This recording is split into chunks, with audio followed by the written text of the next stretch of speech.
আমার নবী বলেছেন জাহান্নামে তার পেটের ভিতরে সাপ। আল্লাহ বাস্তবে দুনিয়াতে দেখায় দিলেন, মৃত্যুর আগেই তার পেটের ভিতরে এক সাপ, বিষাক্ত সাপ। ডাক্তার সাহেব কই তাড়াতাড়ি আমার কাছ থেকে বের হও, এমন সাপ বের করা আমার পক্ষে সম্ভব নয়। ভারতের মাদ্রাজ নিয়ে যাওয়া হলো, মাদ্রাজের ডাক্তাররাও বলতেছে আমাদের মেশিনও সাপ ধরা পড়ছে, এই সাপ বের করা আমাদের পক্ষে সম্ভব নয়, তাড়াতাড়ি করে তোমরা বাংলাদেশে ফেরত যাও। এই মানুষটা পেটের মধ্যে এই সাপ লইয়াই মরল, এই অবস্থায় তার কবরে রাখা হলো। ওতে ভাইরে, কার জন্য তুমি কি করতেছ রে আল্লাহর গোলাম? কার জন্য তুমি কি করতেছ? হারাম টাকা করে ঢুকাইয়া নিজের পেটের মধ্যে সাপ লইয়া কবরে যাইতেছ। ইয়াউমা ইয়াফিরুল মারউ মিন আখিহি ওয়া উম্মিহি ওয়া আবিহি ওয়া সাহিবাতিহি ওয়া বানিহি লিকুল্লি ইমরিইন মিনহুম ইয়াউমা ইযিন শা'নুন ইউগনি। আল্লাহ পাক রব্বুল আলামিন কয়, তোর মা সেদিন তোরে চিনবে না, তোর বাবা সেদিন তোরে চিনবে না, আদরের স্ত্রীটা সেদিন স্বামীকে চিনবে না, কলিজার টুকরা সন্তানও সেদিন বাবার পরিচয় দিবে না। তাহলে কার জন্য তুমি কি করতেছ? হারাম টাকা করে ঢুকাইয়া ছোট ভাই ডাক দিয়া কয়, ভাইয়া দুহাই দুহাই, ভাইয়া তুমি সুদের ব্যবসা ছেড়ে দাও। আমারে মাদ্রাসায় পড়াইতেছো, আবার তুমি সুদের ব্যবসা করো। কেউ তোমার পক্ষে আসবে না, কেউ তোমার বিপদে পাশে দাঁড়াবে না। বড় ভাই কয়, তুই পণ্ডিতি করিস না, মাদ্রাসা খালি গেছো, আরো কিছু পড়ো। ছোট ভাই কয়, ভাইয়া বিপদে পড়লে আব্বা তোমার পাশে আসবে না, আম্মা পাশে আসবে না, ভাবি পাশে আসবে না, ভাতিজা পাশে আসবে না, আমি তো নাও, আমি তো কস কি তুই রক্ত পানি কইরা আমি সবাই খাওয়াইতেছি, পালতেছি, বিপদে পড়লে কেউ আসবে না। কয় না, একটু পরীক্ষা করে দেখবানি দুনিয়াতে। কয় কেমনি পরীক্ষা করবি? ছোট ভাই কয়, তুমি মরা মানুষের ভাব ধরে পড়া দিও, এরপরে শুধু কানটা তুমি সজাগ রাখো আর শুধু শুনবা কে কি কয়। বড় ভাই বট গাছের তলে গিয়ে সে মরা মানুষের বাম ধরে পড়ে গেছে। ছোট ভাই বড় ভাইকে মরা মানুষের লাশ বানাইয়া বাড়িতে আইনা হাজির, কান্না করে আর কয়, আব্বা ভাইয়া তো মারা গেছে, ভাইয়া তো মারা গেছে। বাপেও কান্দে, মায়েও কান্দে, ভাবিও কান্দে, বাতিজাও কান্দে, সবাই কান্নাকাটি রোল পড়ে গেছে। ছোট ভাই বড় ভাইয়ের কানে কানে যায়, কয় ভাইয়া এখন সজাগ আছো নি? সজাগ তো আছি, তুই খালি খেয়াল রাখবি কেউ যেন গরম পানি না ডালে। কয় না, সমস্যা নেই, আমি আছি, টেনশন করো না, কানটা খালি সজাগ রাখো, শুনো কে কি কয়। আব্বা জিন হুজুরের কাছে আমাকে একটু যাওয়ার সুযোগ দেন, আমি হুজুরের কাছে একটু চাই। আমার মন বলে ভাইয়ার দম হয়তো আটকে আছে, এটা হয়তো কোনো জিন্নাতের কারসাজি, কারণ বট গাছের তলে ঘটনা ঘটছে, আমার একটু হুজুরের কাছে যাইতে দেন। বাপে কয়, বাবা দৌড়তে দৌড়তে দৌড় দিয়ে গেছে জিন হুজুরের কাছে। কে জিন হুজুর? এতে নিজেই তো জিন, সব কাহিনী তো হেই ঘটাইছে। দৌড়ে আসছে, আব্বা জিন হুজুরে আমার একটা ফু শিখাইয়া দিছে। ফু ফুর মধ্যে অ্যাকশন আছে না নাই? হ্যাঁ, জোরে মতো পা।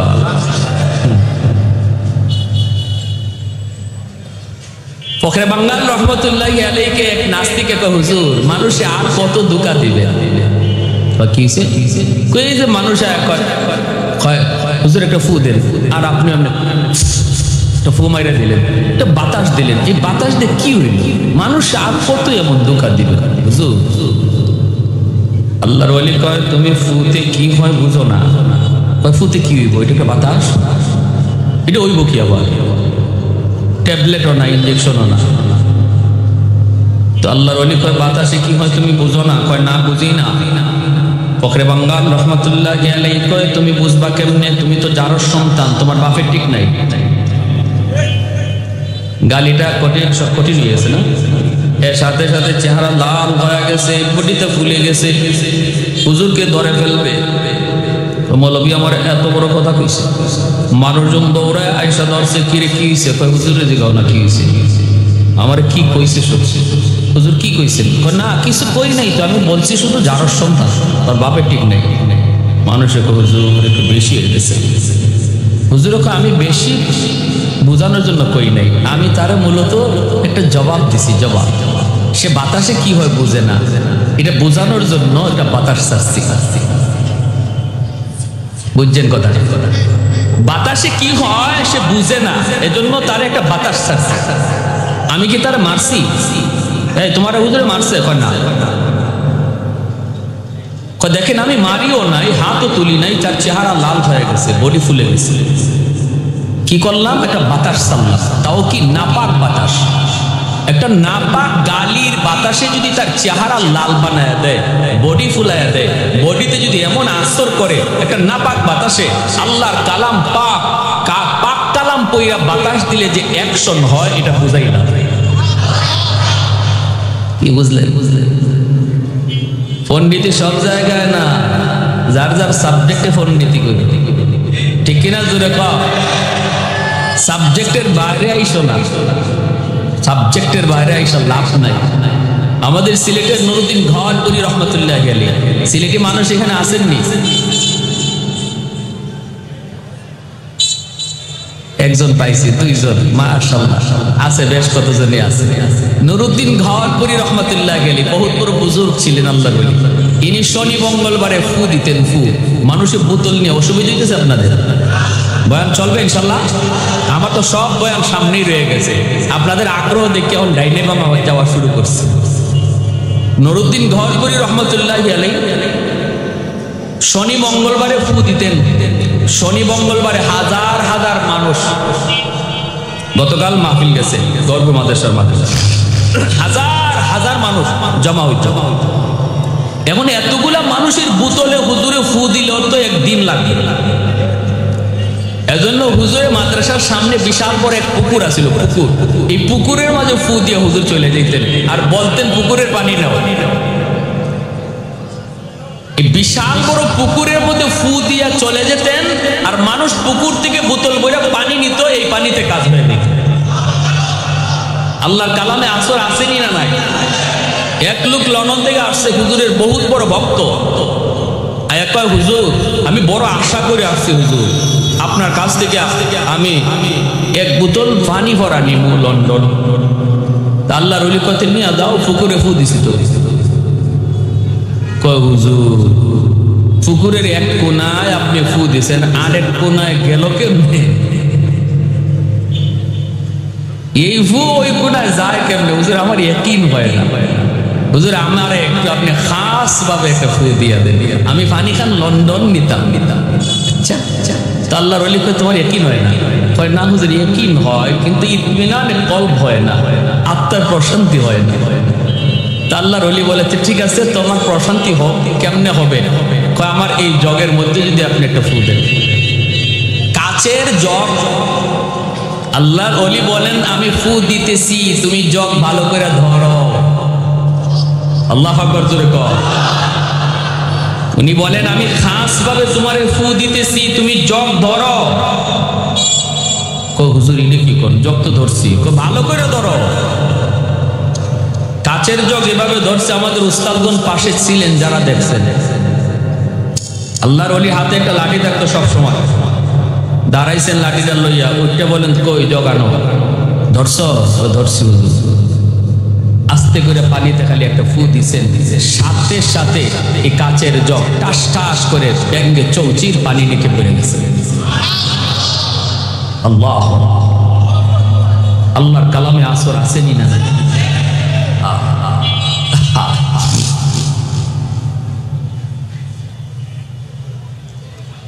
কোন কথা আসলাম? ছোট ভাই দেখছেন প্রত্যেকে কই গেছি। কয় হুজুর আসছে, আয়সা কয় আব্বা জিন হুজুর একটা ফু শিখাইয়া দিছে, এই ফুটা ভাইয়ারে দিলেই ভাইয়া জিতা হয়ে যাইবে। বাপে কয় তাড়াতাড়ি ফু দে। আব্বা হুজুর একটা শর্ত লাগাই দিছে। শর্ত কই কি শর্ত? হুজুরে বলছে এই ফোঁটা তোমার ভাইয়ের শরীরে দিলে ভাই জিতা হবে 100%। তবে এর আগে একজন জিতা মানুষের শরীরে ফোঁটা দেওয়া লাগবে। এই জিতা মানুষটা ফু খাইয়া হে জিতাও থাকতে পারে, মরতেও পারে, তবে মরার সম্ভাবনা বেশি না, কম। জিতার সম্ভাবনাটাই বেশি। এখন ছোট ভাই বাপরে কয়, আব্বা এত কষ্ট করে আমার ভাইয়ের সংসার পালার জন্য যখন যা লাগে তাই ব্যবস্থা করে, এই ভাইটাকে বাঁচানোর জন্য আব্বা তোমার গায়ে ফোঁটা দিমুনি। আর বড় ভাইরে কয়ে গেছে খালি কান খাড়া রাখো, কে কি কয় শুনবা। বাপে এই ফোঁটা খাইলে মরে যাবো, এটা কি 100%? না, সম্ভাবনা আছে, তবে এটা মরার সম্ভাবনা খুব কম, জীবিতই থাকবে। এরপরও বাপে কয় রাখ, আমার গায়ে ফু দিস না, ওর বউরে ডাক। শুরু হয়েছে এখন পালানি, ওর বউরে ডাক। আস্তে করে কানাই কাছে ভাই শুনছি আব্বা কিতাব দিছে, শুনছি। ভাবি ও ভাবি কান্দো না, কান্দো না গো ভাবি, ভাইয়া জিতা হইব। একটা ফুল হয়ে আইসি জিন হুজুরের কাছ থেকে, ফুলটা দিলেই ভাইয়া জিতা হয়ে যাইব। কিন্তু ভাবি গো ফুলটা তো একদম জিতা মানুষের শরীরে আগে দেওয়া লাগবে। আব্বারে বলছিলাম, আব্বা রাজি হয় না। ভাবি তুমি রাজি আসনি? এত কষ্ট করে ভাইয়ে, এত মায়া করে, এত মহব্বত করে তোমাকে ঈদে ঈদে তোমারে শাড়ি কিনে দেয়, যখন যা চাইছো অলংকারের গাঠটি আর গাঠটি যত যা কিছু চাইছো সব তোমাকে দেয়, এত মহব্বত করে ভাইয়ে। ভাবি গো তোমাকে এই ভাইটারে বাঁচানোর জন্য তোমার গায়ে ফোঁটা দিমুনি। এমনি ভাবি কর, যেখানে আসো এখানে খারাপ, সামনে আইও না। যে মরছে হে ওই মরক। কি জবটা দিছে? এমনি দাঁড়ে গিয়ে কয়, ভাই বাবির কথা শুনছো নি? শুনছি। তুই খালি খেয়াল রাখিস কোনোটা যেন গরম পানি না থাকে। কয় না, আমার এই ব্যবস্থা আছে, তুমি এই ডরাইও। ভাতিজা কান্দো না, ম্যাট্রিক পরীক্ষা দেওয়ার আগে মোবাইল চাইছো, এত মোটা মোবাইল। আমার ভাই তোমার মোবাইল কিনে দিছে, পাস করলে পরে তুমি দাবি করছো বাইক পালসার দিবে, এটাও দিবে। কিন্তু বাতিজারে তোমার এই আব্বারে বাঁচানোর জন্য ফোঁটা তোমার গায়ে দিমুনি।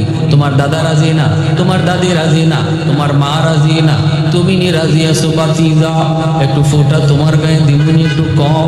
এমনি বাতিজায় কয়, চাচা আজকে থেকে তুমি আমার আব্বা, তাও ফু দিও না।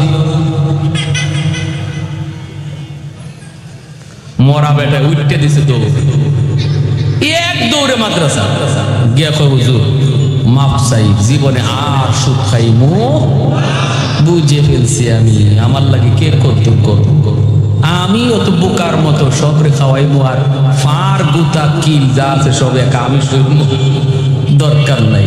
এজন্যই যে মানুষ হারাম ঘরে ঢুকায়, এই কথা বোঝার পরেও যে সব হিসাব তার, আর যারা খাইতেছে ফাও ফাও খাইতেছে, কারো হিসাব দেওয়া লাগবে না, 10 জনের হিসাব সে একা দিব, এই কথা জানার পরও যে মানুষ হারাম টাকা দিয়ে ঘর বানাইতেছে, হারাম টাকা দিয়ে ঘরের মানুষকে খাওয়াইতেছে, এর মতো দুনিয়াতে বোকা আর কেউ নাই।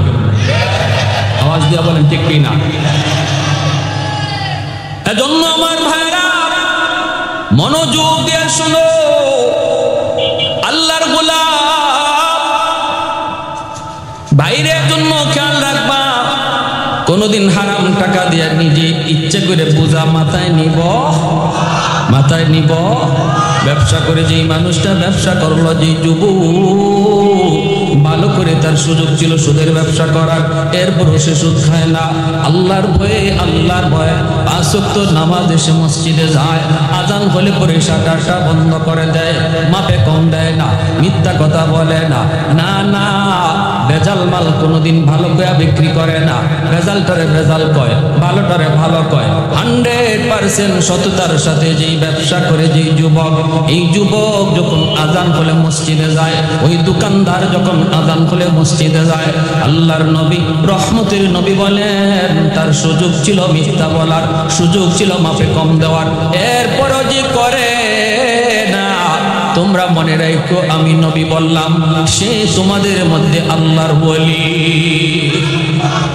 লা ওয়ারাকাল কাফি, লা ওয়ারাকাল কাফি। এজন্য বলতেছি যুবকদের জন্য আল্লাহর ওলি হওয়া বড় সহজ, যুবকদের জন্য আল্লাহর ওলি হওয়া সহজ। যদি সে যৌবনে আল্লাহর গোলামি করে, আল্লাহর গোলামি করে রে যুবক, যেই যুবক যৌবনে আল্লাহর গোলামি করে, এই যুবকের সেজদার দিকে তাকাইলে আল্লাহ জমিনের প্রতি মায়া লেগে যায়। আল্লাহ পাক রব্বুল আলামিন হাদিসে কুদসিতে বলে, প্রতিদিন জমিন আমি আল্লাহর কাছে আবদার করে ইয়া রাব্বি আবতালিউ ইবনা আদম ফি কারি। ওগো মালিক, মন চায় জমিনের জালেমগুলিকে আমি গিলে ফেলি, গুনাহগারগুলিকে আমি গিলে ফেলি। যেই পরিমাণ জুলুম হয়, যেই পরিমাণ অত্যাচার হয়, যেই পরিমাণ গুনাহ হয়, আমার জমিন আমি আর বরদাস্ত করতে পারি না। আসবিরু ইলা মাতা আসবিরু, আর কতকাল আমি জমিনের উপরে এই গুনাহ দেখব, জমিনের উপরে এই অত্যাচার সইব। আল্লাহ অনুমতি দাও, আবতালিউ ইবনা আদম ফি কারি, আমি জমিন আমার উদরে সবগুলিরে গিলে ফেলি। আল্লাহ কই কেন? কইলি আন্নাহুম ইয়ারযুকু বিরিজকিকা ওয়া ইয়াসিকা ওয়া ইয়ারজুলু বিরিজলাইকা ওয়া ইয়াসিকা ওয়া ইয়াতাকাল্লামু বিলিসানিকা ওয়া ইয়াসিকা।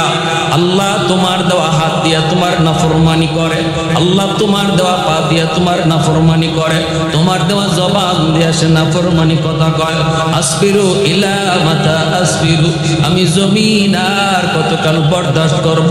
অনুমতি দাও, অনুমতি দাও। এমনি ভাবে আল্লাহ পাক কয়, আলা কুল্লা ইয়াউমিন ওয়াল আরদা ইয়াস্তাজিলু রাব্বাহু, আলা কুল্লা ইয়াউমিন ওয়াল মালাইকাতু ইয়াস্তাজিলু রাব্বাহু, আলা কুল্লা ইয়াউমিন ওয়াল বাহরা ইয়াস্তাজিলু রাব্বাহু। এমনি ভাবে ফেরেশতারা পর্যন্ত আবদার করে, মালিক জমিনের দিকে তাকাইলে বড় কষ্ট লাগে, অন্যায় হয়, অত্যাচার হয়, জুলুম হয়, গুনাহ হয়। আল্লাহ আমরা ফেরেশতারা আর কত সইব, আর কত দেখব? এমনি ভাবে আলা কুল্লা ইয়াউমিন ওয়াল বাহরা ইয়াস্তাজিলু রাব্বাহু, আল্লাহ বলেন সাগর মহাসাগর গুলিও প্রতিদিন আল্লাহর কাছে এই আবদার করে। সাগর ডাক দেখো, মালিক আমি সাগর, তুমি আল্লাহর কত বড় কুদরত, কত বড় কুদরত, কিন্তু এই কুদরত দেখার জন্য কিছু নাফরমান সাগরের পারে আইসা কত নাফরমানি করে। আমি সাগর আর কত দেখব, আমি সাগর আর কত সইব? আল্লাহ অনুমতি দাও, অনুমতি দাও, জমিনকে পাক বানায় দে, পানি দে ডুবায়া সব নাপাককে ধুয়ে দি। রব্বুল আলামিন কয়, এরে জমিন বরদাস্ত কর, চুপ হ। এ ফেরেশতারা তোরা চুপ থাক, এ সাগর মহাসাগর চুপ রহ। এই জমিনে এখনো 4 শ্রেণী, এখনো 4 দল আছে। এই 4 শ্রেণীর কারণে আমি আল্লাহ জমিন টিকায় রাখছি।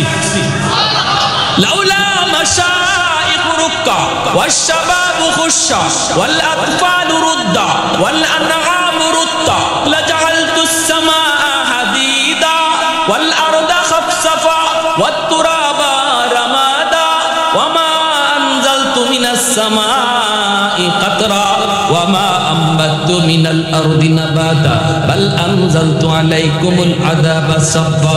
আল্লাহ পাক রব্বুল আলামিন বলে, এই জমিনের ভিতরে এখনো কিছু আমার বৃদ্ধ বান্দা বান্দি রয়েছে, যাদের কোমরে ব্যথা, হাঁটুতে তার ব্যথা, কোমরে ব্যথা, হাঁটুতে ব্যথা।